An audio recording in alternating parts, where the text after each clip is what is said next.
ریزاندن آبروی یک مسلمان پیش از آن که به آبروی کسی چنگ میزنه و کسی را به آبرو میکنه و شرمنده میکنه، کارهای پنهانیش نوار برداری کرده. پرویز تیوی قب، مدینه تیوی به قب میگه، حادثه تیوی به قب میگه، یا همه خیل کارهای پنهانی مردم دیده به مردم نقل میکنه. خوب به آبروی کسی چنگ میزنه، ایرا بدونه که شما یک گناه بسیار بزرگی را مرتکب میشه. ریزاندن آبروی مسلمان. خوب یک بار خودتون سوال داده که آیا ریزاندن آبروی یک مسلمان چقدر گناه هسته؟ آیا باری هم خودتون سوال کرده؟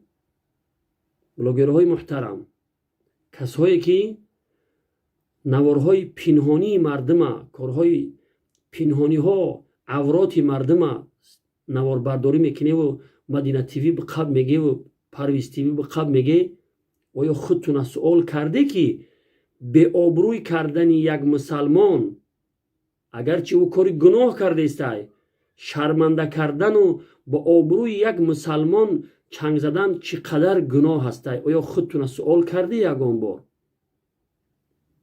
ایرا بدونه که ریزاندن آبروی یک مسلمان اینقدر گناه کبیره و گناه بزرگی است که در برابر خون مسلمان قرار داره. اگر کسی را آبروش ریزاندی، گویا خونش ریزاندی و گناه ریزاندن خون مسلمان را به دوش میگیری. خوب گوش کنید که پیامبر خدا صلی الله علیه و سلم چی میفرماید.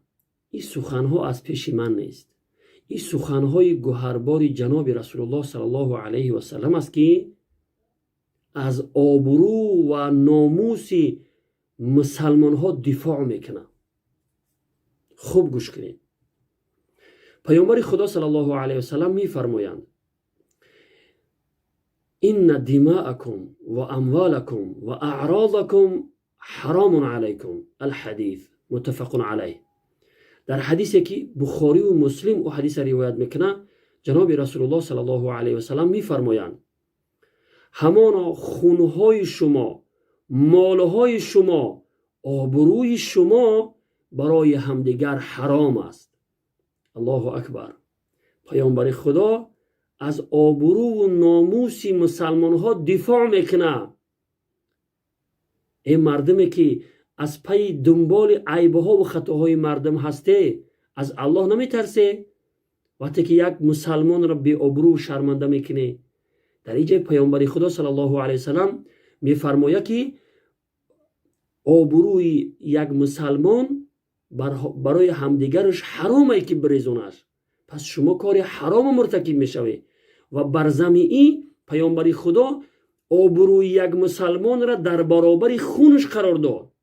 خونها، مالها و آبروی شما برای همدیگرتون حرامه گفت. یعنی که در قطار خونها آبرو را ذکر کرد. شما از الله نمیترسه که آبروی یک مسلمان را میریزه، با آبروی دیگرها چنگ میزنه. هر کسی که آبروی یک مسلمان را میریزونه، خون مسلمان را ریزونده گویا. یعنی که گناهی ریزاندن خون مسلمان را به دوش میگیره. این قدر گناهی وزوین است. پیش از این که به آبروی کسی چنگ میزنه، خوب اندیشه کنه که گناهی ریزاندن خون مسلمان را به دوش میگیره. گناههای خودتون کمی میکنه و با آبروی دیگرها چنگ میزنه. از الله نمیترسه؟